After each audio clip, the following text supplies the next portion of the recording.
In the Yoga Sutras of Patanjali, we are asked to remove the vrittis, or coverings, that prevent us from understanding the self we are.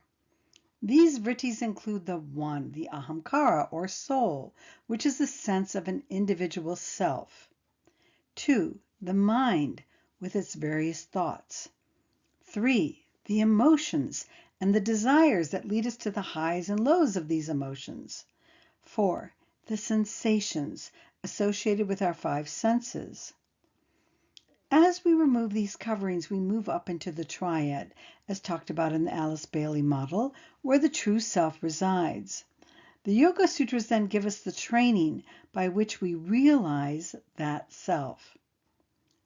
1, asana, or the right posture and flexibility needed to help us sit in meditation for extended periods of time. That flexibility keeps us from being distracted by physical sensations, such as aches and pains in the body when we are attempting to meditate. 2, yamas and niyamas, or moral practices that help our emotions maintain equanimity. Then we no longer get caught in the dramas of life. We no longer chase after highs to avoid lows, distracting us from finding our true self. 3, the concentration basics, pratyahara, dharana, dhyana, that train our minds to become focused and still. Through these practices, the mind becomes a trained instrument where we can direct our thoughts at will towards any goal. At first, we will direct these thoughts outwardly to achieve what we want in the world of the 5 senses. In the Bailey teachings, this is known as becoming at first the coordinated personality and then the integrated personality before becoming the soul-infused personality. Eventually, we will direct these thoughts inwardly towards self-realization. 4, the dissolution of the sense of individuality. This happens as we gradually remove the sense of an I that is experiencing either inner or outer phenomena. And this is achieved through samadhi practice. As we look at the Bailey model, it is important to understand that the training for reaching the triad is essentially grounded in Raja Yoga, which is taught through the Yoga Sutras.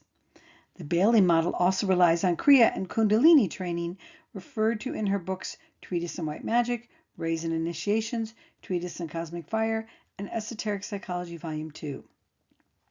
The difficulty with engaging in these practices, Raja Yoga, Kriya Yoga, Kundalini Yoga, is if we have not cleaned up or sufficiently removed the coverings or vrittis, we will move into incomplete or dysfunctional patterns that prevent us from true self-realization.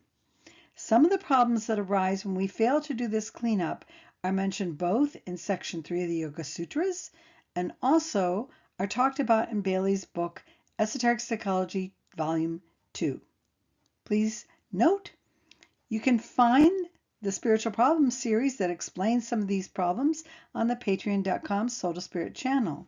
The initiation process then, in a sense, is a confirmation or recognition that enough cleanup work or removal of the coverings or vrittis has been accomplished, so that we will no longer produce cracks or distortions when the rod of initiation sets the mold of our physical, emotional, and mental way of expressing the self that we are. In other words, we will be able to express or reflect the self in that area in a clean and clear way.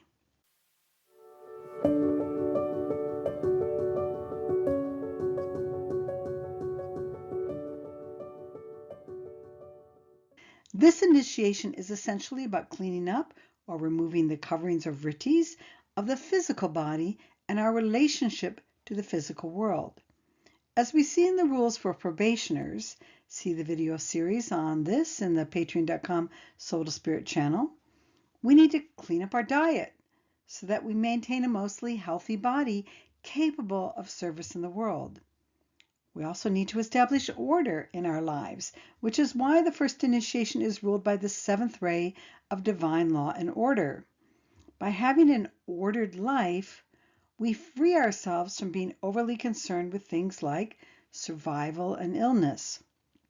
We learn to manage our lives through daily rituals that help drop the needs of daily physical survival below the threshold of our waking consciousness and concerns.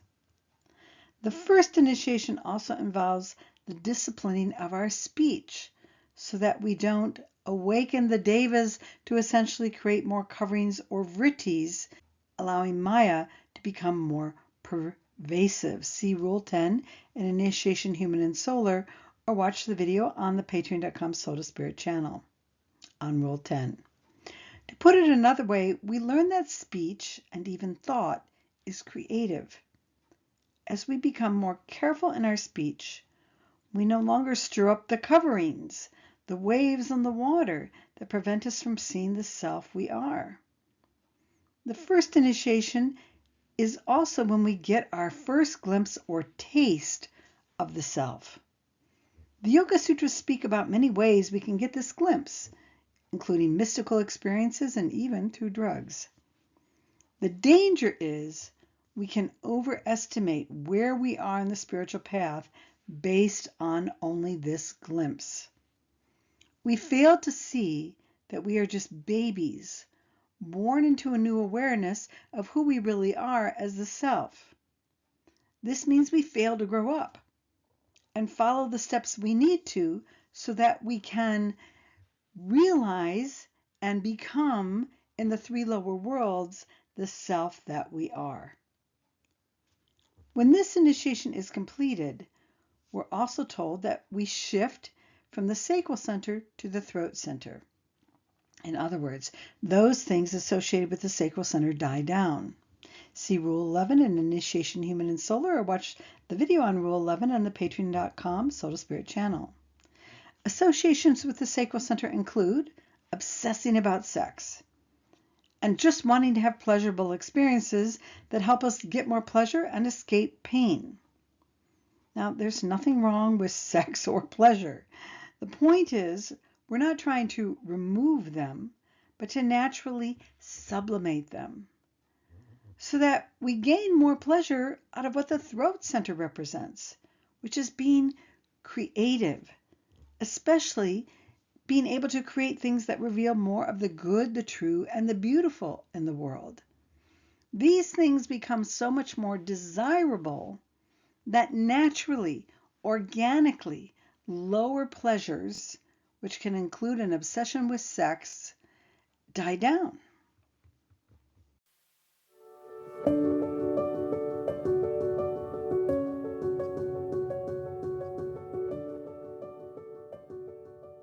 This initiation focuses on cleaning up or removing the coverings, the vrittis, of the emotional body and our relationship to the emotional world. The goal here is to allow the emotions to become more sattvic, tranquil, capable of always maintaining their equanimity.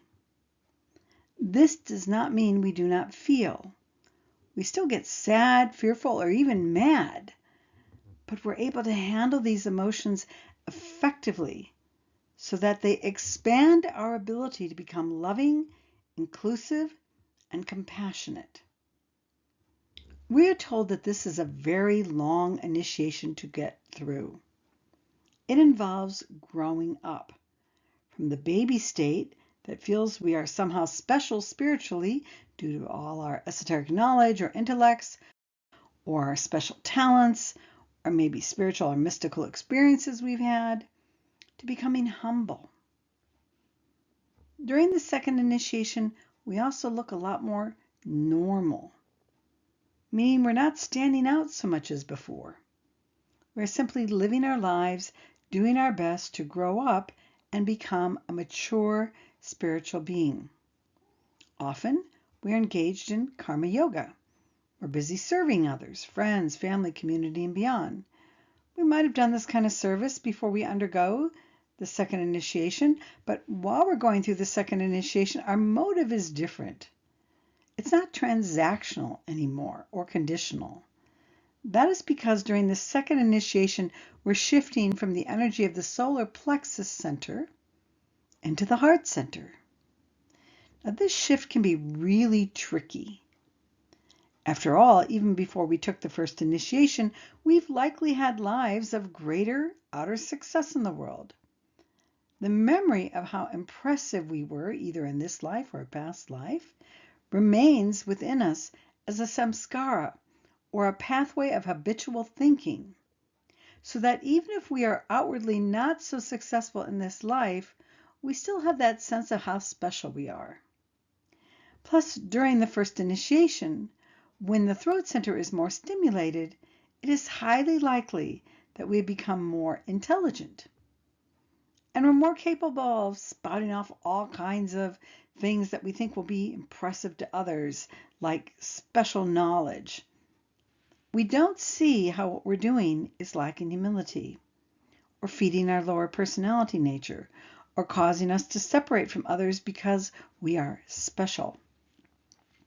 Now, as the heart center is stimulated, it seeks to transmute the solar plexus with its need for power and its desire to impress others by softening that solar plexus up. That means we lose the desire to impress others. Through karma yoga, in addition to seeking to serve others in a more loving, harmonious, and wise way, we're also working during the second initiation to clean up our karma. What I mean by this is we are looking to see who have we injured through our own selfishness and ignorance, and how can we remedy and atone for this. The second initiation is also ruled by the sixth ray of idealism and devotion. Essentially, we are learning to understand what and who we idolize and become devoted to, and why. We begin to clean up our glamours that essentially are comprised of selfish motives that we wrongly believe are unselfish, when they're really not. These include all the ways we lack discernment and fail to see clearly who we really are as the self, and what we need to do to further clean up the personality. Too often our pride wrongly makes us believe that we have arrived spiritually when we have not. This is why we are tempted to move to the dark side of the force, and how we can actually become more dangerous, because we think we are way more spiritually advanced, and we have not passed the temptations represented by the second initiation to ensure that we are truly serving others in a spiritual way. All of this is remedied, interestingly enough, by the right use of devotion. In the Yoga Sutras, this is resolved by learning to worship whatever is your particular image of the divine. Having realized the oneness of the divine, also known as non-dualism, this notion of now becoming devoted to an outer, seemingly separate image of the divine that creates a dualism can seem strange and uncomfortable. Yet, as Advaita Vedanta and the Yoga Sutras explain, this non-dual dualism has an important function. In the Bailey teachings, the function is to help us clean up the tendency towards our own arrogance, our lack of humility, and our propensity to fall into glamours and distortions that prevent us from understanding what non-dual dualism has to teach us. We have reached the end of this video, and I will see you in the next video. If you want to learn more and you're not already watching this through the patreon.com Soul to Spirit channel, go over to the patreon.com Soul to Spirit channel. Lots of perks for you there if you want to join us.